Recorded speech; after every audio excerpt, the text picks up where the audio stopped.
Assalamualaikum warahmatullahi wabarakatuh. Selamat pagi, semangat pagi. Pagi. Baik, selamat datang di kelas workshop pengembangan kompetensi ASN melalui coaching dan mentoring di lingkungan Kabupaten Banyumas. Nah, di sini perkenalkan, nama saya Baharun Yusuf Alamin. Saya Budha Suara ahli pertama BKPSDM Kabupaten Banyumas. Nah, di sini saya juga pengen kenal sama teman-teman nih. Silakan teman-teman nanti tuliskan ya nama underscore jabatan underscore harapan dari kelas ini. Silakan scan barcode depan ini. Oke, sudah scan, silakan diisi. Jangan lupa namanya sesuai dengan arahan. Kemudian coba saya cek di sini. Oke, belum ada yang masuk ya. Kita tunggu sebentar lagi. Oke, Mas Rahmat, seorang wideiswara ahli pertama, beliau ingin tahu perbedaan dari coaching dan mentoring. Mantap, memang harus begitu Mas, harus detail sehingga nanti saat menyampaikannya itu bisa maksimal. Oke, ada Mbak Deni P, wideiswara ahli pertama, ingin tahu lebih jelasnya coaching dan mentoring. Ini mirip ya, hampir mirip dengan Mas Rahmat tadi, tapi mungkin rinciannya dari coaching dan mentoring seperti apa. Baik, ada yang ketiga yaitu Mas Mulyono, seorang perata komputer, ingin lebih paham terhadap pengembangan kompetensi khususnya coaching dan mentoring. Betul sekali Mas. Mas Mulyono kalau boleh tahu Mas Mulyono P3K kah? Oh, siap. Termasuk ASN berarti ya. Oke, kita tunggu yang terakhir, ada Bu Suci, seorang SDMA, ingin mengetahui atau mendalami berbagai metode pengembangan kompetensi. Baik, betul sekali Bu Suci, bahwasanya metode itu banyak sekali, namun saat ini kita fokuskan pada dua hal dulu, yaitu coaching dan mentoring. Untuk selebihnya bisa kita baca di buku pedoman panduan Bangkom dari LAN RI. Baik, sebelumnya teman-teman pernah nggak mengalami seperti ini? Jadi di sini teman-teman pernah mungkin berkonsultasi atau sedang diajari oleh teman-temannya untuk mengerjakan sesuatu lah, keterampilan apa, atau termotivasi oleh atasan seperti itu. Pernah tidak? Pernah. Nah, biasanya kalau pernah kan hasilnya oke, sudah mampu, sudah bisa, kemudian selesai. Betul kan ya? Nah, bagaimana kalau hal seperti itu kita legalkan, kita dapatkan sertifikat dan kita bisa memasukkan ke link di MyASN untuk mendapatkan IP kita. Lebih enak kan seperti itu?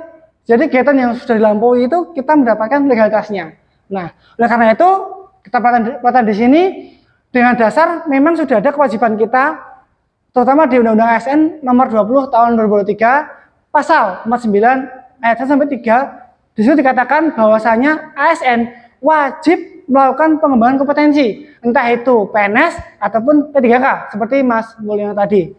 Kemudian apa dampak buat kita? Seperti tadi saya katakan, di MyASN kita bisa mengupload hasil-hasil sertifikat yang telah kita dapatkan dalam rangka pengembangan kompetensi kita di sini. Nah, di sini mohon maaf saya 0 ya, karena ini sudah beberapa kali saya upload, cuma belum terverifikasi. Kalau sudah, ada angkanya di situ. Ada angkanya, sehingga kalau sudah muncul angkanya, IP kita akan naik, indeks profesionalitas kita. Kemudian, kalau dalam sebuah instansi itu semua juga sudah naik, tidak menutup kemungkinan kita juga bisa naik kesejahteraannya. Seperti itu. Baik, untuk materi kita sudah saya tuangkan di flipbook. Silahkan teman-teman bisa scan barcode itu untuk mendapatkan flipbook seperti ini. Jadi nanti view-nya seperti ini, view-nya ya. Bisa teman-teman bisa slide seperti buku virtual seperti itu. Nah, di sini saya fokuskan untuk coaching dan mentoring terlebih dahulu. Oke, sudah? Oke. Kemudian untuk kelas hari ini, harapan saya itu teman-teman bisa melakukan analisis terhadap seseorang atau pegawai tentang kebutuhannya. Apakah dia butuh coaching atau mentoring? Apa yang terjadi, solusinya apa, seperti itu.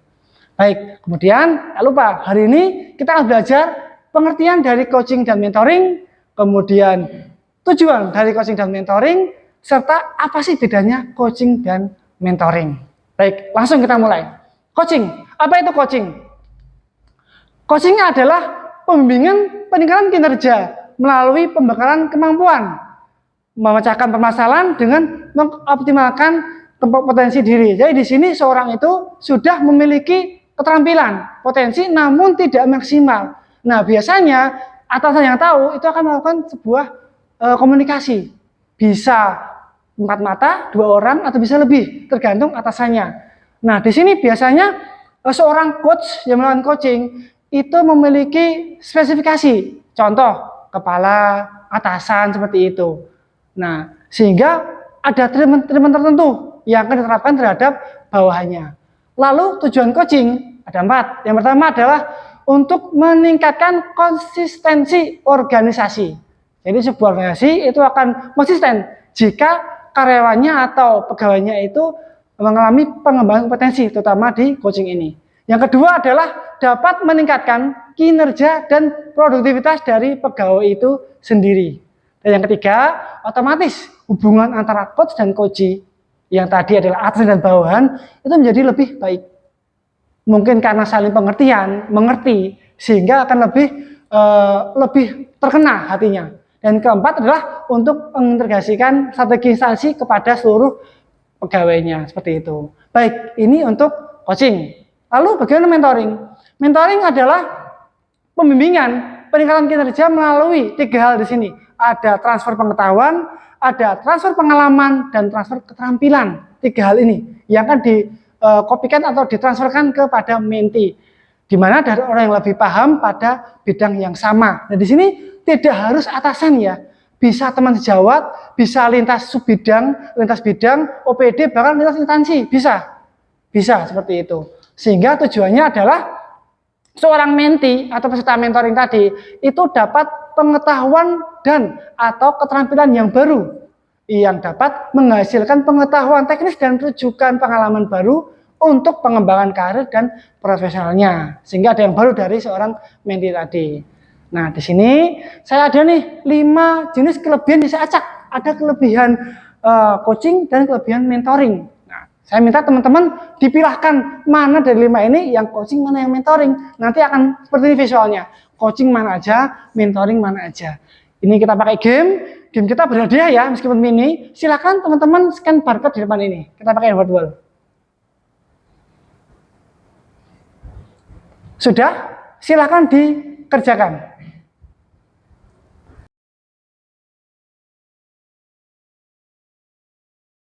Oke, ini hadiahnya. Kita lihat.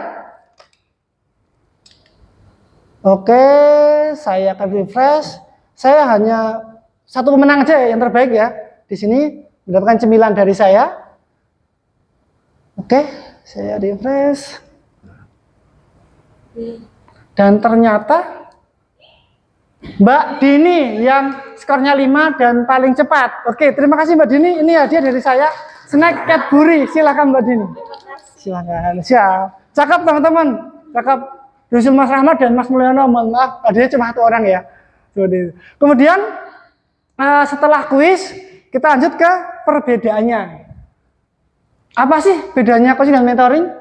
Nah, di sini poin pertama adalah jangka waktunya. Bahwasanya coaching itu dalam waktu singkat bisa selesai. Contoh di sini, coaching bisa hanya 10 menit sampai 15 menit saja. Karena hanya arahan, motivasi, pertemuan singkat, atau mungkin 1 jam bisa setiap pertemuan. Atau sesinya selesainya dalam waktu singkat. Sedangkan mentoring bisa lama. Tergantung dari target yang ditentukan oleh si mentornya.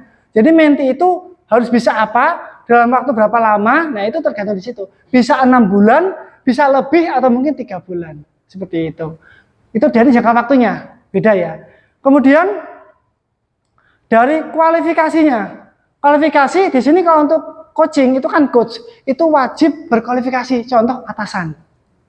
Itu. Kalau mentoring bebas training, temannya bisa mentraining jadi mentor. Atau atasan atau orang lain jadikan mentor bisa. Kemudian tujuannya juga langsung dan langsung. Kalau coaching itu fokus terhadap keterampilan orang yang sudah punya. Orang punya kurang maksimal sehingga ditingkatkan lagi. Kalau mentoring emang orang itu ada kekurangannya. Ketidakmampuannya seperti itu sebagai individu. Jadi dia akan dapat ilmu baru, pengetahuan baru, atau keterampilan baru. Seperti itu. Ini dari perbedaan coaching dan mentoringnya. Baik, ada pertanyaan dulu teman-teman? Mungkin ada yang mau tanya? Mas Rahmat, Bu Suci? Iya Bu Suci mau tanya apa Bu? Antara coaching dan mentoring itu lebih bagus. Bagusan mana ya? Siap. Lebih bagus mana?